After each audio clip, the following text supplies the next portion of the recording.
Every single person watching this believes they are rational. They believe they control their money. They believe they follow the data. They are wrong.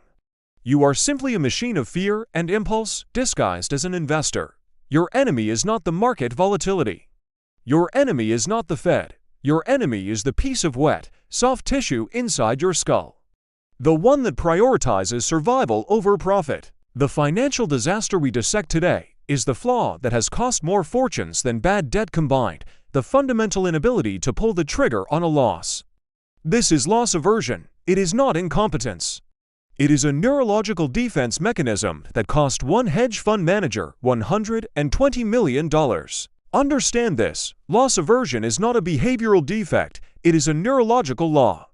It has been programmed into your DNA for 20,000 years when losing a single resource meant death. In the modern market, losing 1% of your portfolio is not a threat to life. But your broken brain still treats it that way. It floods your system with cortisol, demanding that you stop the pain. This diagnosis begins in the amygdala. When you process a loss, even a theoretical one, on a screen, the same brain regions are activated as when you face a physical threat. Your body floods with cortisol and adrenaline. Your system screams, "Stop the pain, avoid the danger." The anterior insula lights up, signaling disgust and pain. Your primal brain has taken over the trading desk. This chemical reaction is the root cause of 80% of all retail portfolio catastrophes. Loss aversion is permanent. It is an evolutionary law. The pain of losing something you possess is psychologically about twice as powerful as the pleasure of gaining an identical amount. Consider the data from Nobel laureate Daniel Kahneman. If you offer an investor a 50-50 bet, they demand a potential gain of $200 to offset the potential pain of losing $100. They don't need a fair bet, they need a certainty of relief. This is why we sell winners to fast and hold losers to long. We are rushing to secure the pleasure gains and desperately avoiding the necessary pain losses. The market doesn't care about your feelings, but your feelings control your decisions.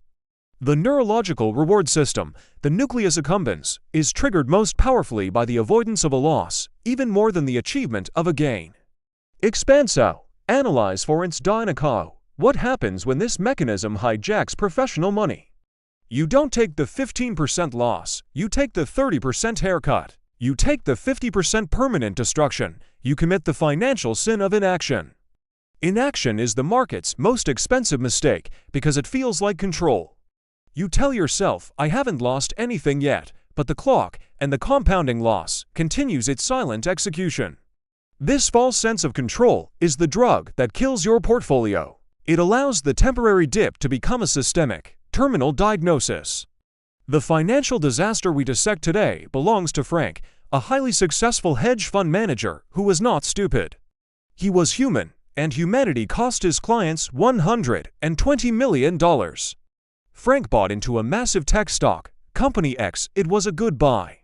He saw 30% gains, a rush of confidence. But the market is fluid. By mid-2022, the macro environment shifted.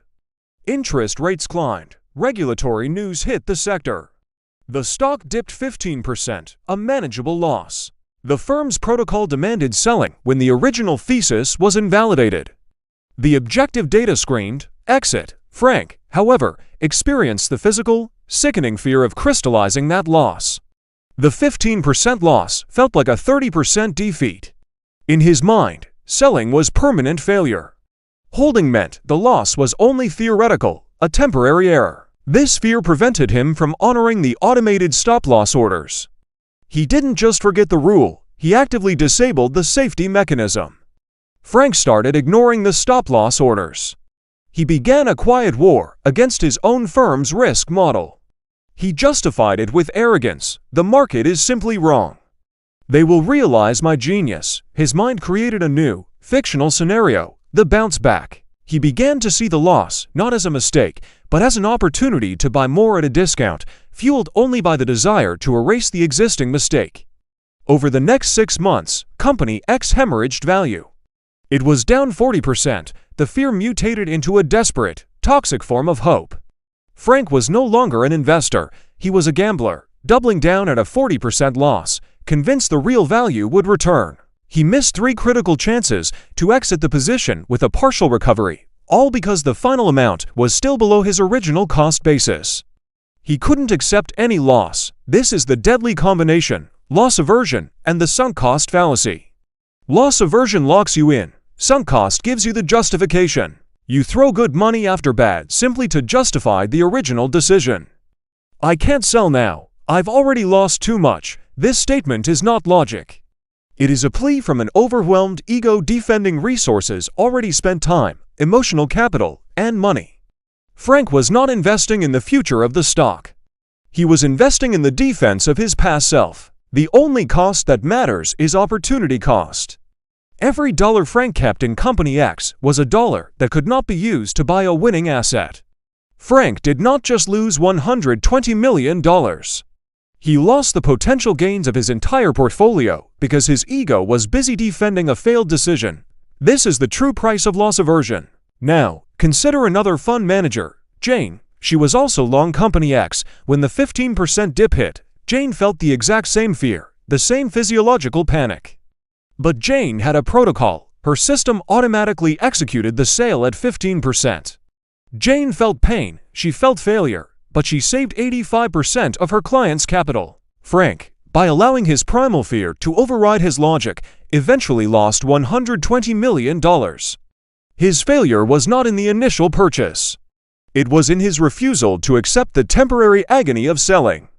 Your brain is flawed. You must install a defense protocol that bypasses your flawed feeling entirely. The rule is harsh. If an investment hits the predefined exit threshold, it is already dead. It ceases to be an asset and becomes a psychological liability. You must execute the sale the same way a surgeon performs a necessary amputation, without emotion, without negotiation.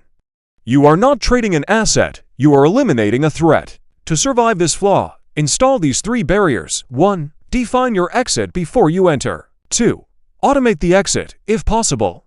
3. When you sell, immediately allocate the remaining capital to a new, promising asset to destroy the illusion of loss and activate the reward center. This has been Broken Brain Finance. We don't analyze markets. We analyze minds. Subscribe for the truth.